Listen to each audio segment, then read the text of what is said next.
Mengunjungi area wisata kereta api Lokotur Cepu di Blora, Jawa Tengah. Pemerintah kolonial Belanda awalnya tidak melirik kota ini akan dilintasi oleh kereta api, hingga akhirnya menemukan potensi alam yang sangat luar biasa yaitu minyak mentah dan kayu jati.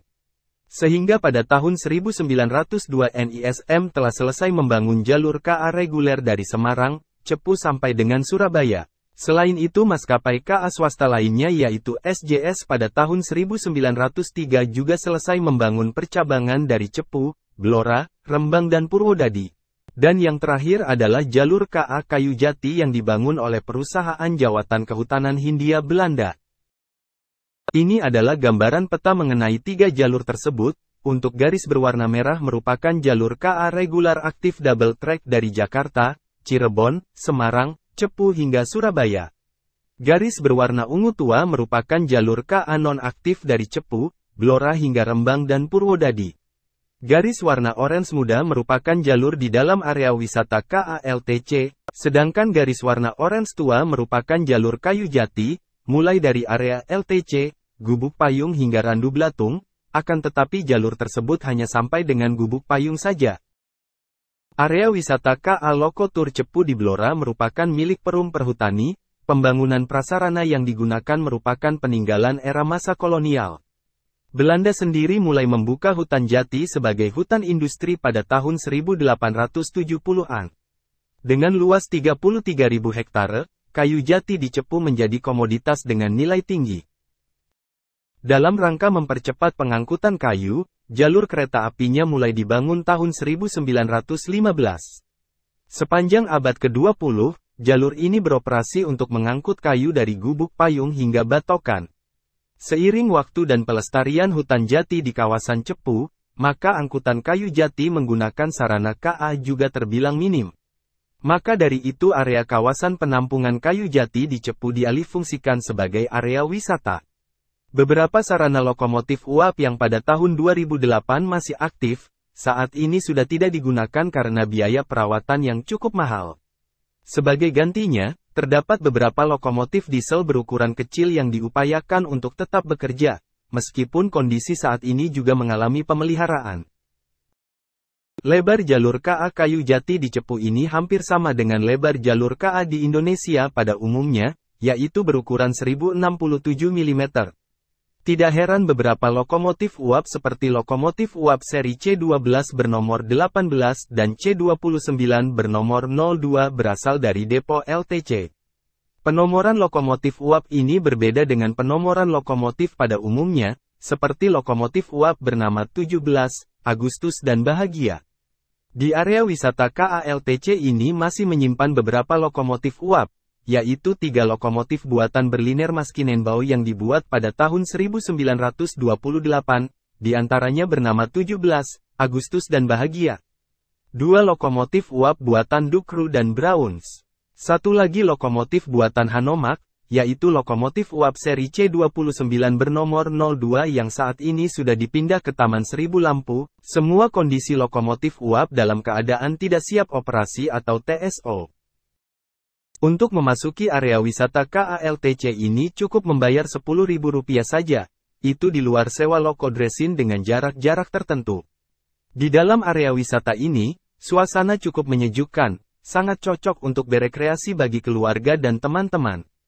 Sayangnya, sarana KA seperti gerbong dan kereta yang ada tidak bisa bercerita tentang masa lalunya yang mengalami masa jaya. Berikut penelusuran saya di area wisata KALTC, termasuk melihat kondisi lokomotif uap, kereta, gerbong bekas mengangkut kayu, serta saksi bisu lainnya di tempat ini yang pantas untuk digali dan mengharapkan perbaikan secara bertahap pada investor, dikarenakan area ini memberikan perpaduan mengenai laboratorium alam dan sarana KA.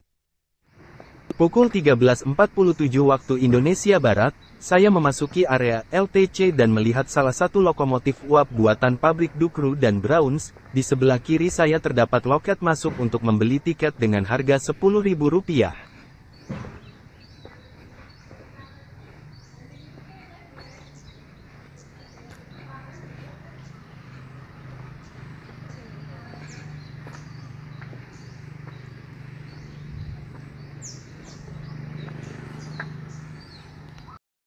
Setelah membeli tiket masuk, saya meminta izin ke pengelola wisata, bahwasannya saya mau melihat kondisi lokomotif uap bernama 17 Agustus dan Bahagia.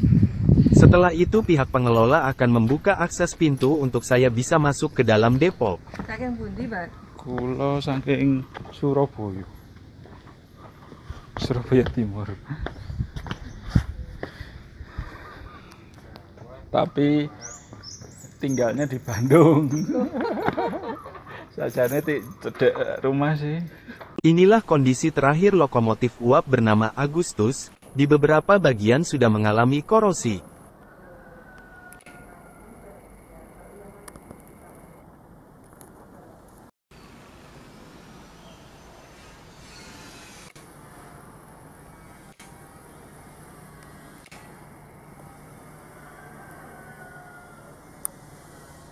Sedangkan ini adalah kondisi terakhir lokomotif uap buatan pabrik Dukru dan Browns, di beberapa bagian juga sudah mengalami korosi. Di belakangnya terdapat jenis lokomotif diesel. Terlihat dari dekat lokomotif uap bernama Agustus, bagian roda, kasis, tangki, boiler yang masih utuh akan tetapi kondisinya mengalami korosi, serta plat pabrik buatan Berliner Maschinenbau tahun 1928.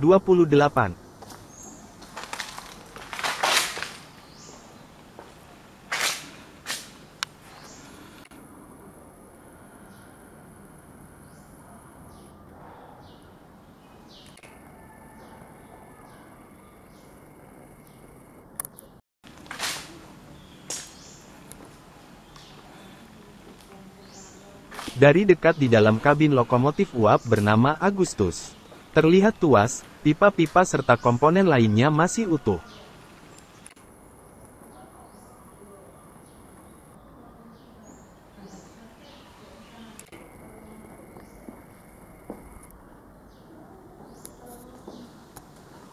Terlihat dari dekat lokomotif uap bernama 17, bagian roda, chassis, tangki, boiler yang masih utuh akan tetapi kondisinya mengalami korosi.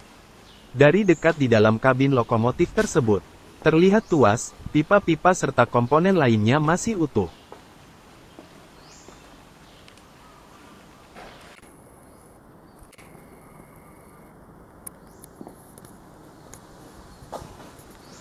Terlihat dari dekat lokomotif uap bernama Bahagia, bagian roda, chassis, tangki, boiler yang masih utuh akan tetapi kondisinya mengalami korosi.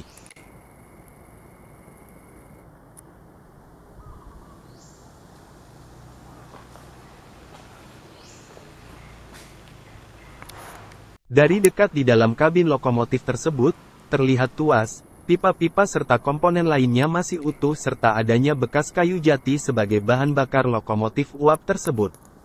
Dari jalur 2 depo LTC, terdapat gerbong terbuka, lokomotif diesel yang sudah tidak terpakai. Ini adalah lokomotif diesel buatan Rusty yang sedang mengalami perbaikan total, sehingga tidak bisa digunakan untuk menarik rangkaian KA wisata.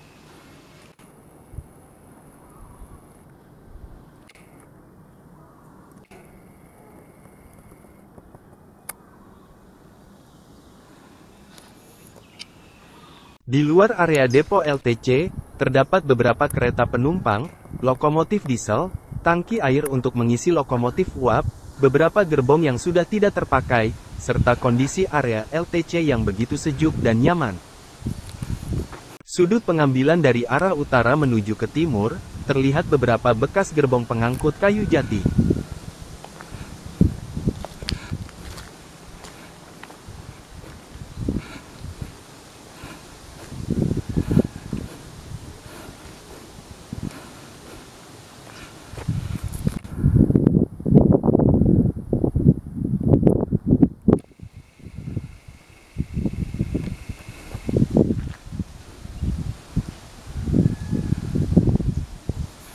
Saya menuju ke arah depo kereta, di sana terdapat dua jenis kereta penumpang, yaitu kereta bergandar 2 dan kereta penumpang yang sudah menggunakan bogi kepang.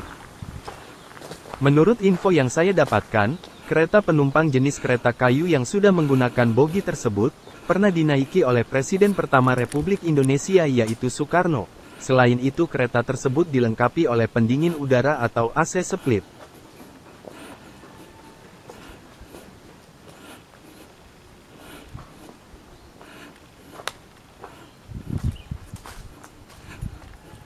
Untuk kereta bergandar 2, menggunakan kode CGR bernomor 2.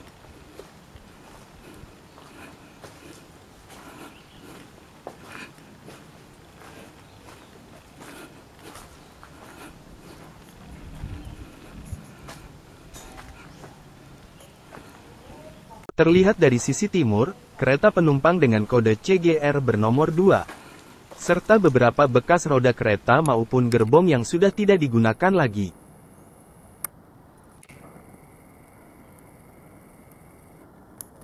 Posisi pengambilan menuju ke arah timur, serta rel KA Kayu Jati ini adalah jalur menuju ke arah Gubuk Payung. Masih terdapat beberapa wesel untuk mengganti posisi KA. Dan ini adalah posisi pengambilan menuju ke arah barat atau arah depo LTC. Terlihat beberapa gerbong dan lori dresin yang disewakan dengan jarak tertentu di dalam area LTC. Ini adalah gerbong tangki air untuk mensuplai menuju ke lokomotif uap. Di belakangnya terdapat kereta penumpang bergandar 2 jenis CGR1, serta lori dresin yang bisa disewa. Berikut adalah lokomotif uap buatan pabrik Dukru dan Browns yang kedua, di mana posisi lokomotif uap tersebut mengarah ke arah selatan dan timur di dalam area LTC. Demikian dokumentasi yang sempat kami abadikan, nantikan video kami selanjutnya, terima kasih.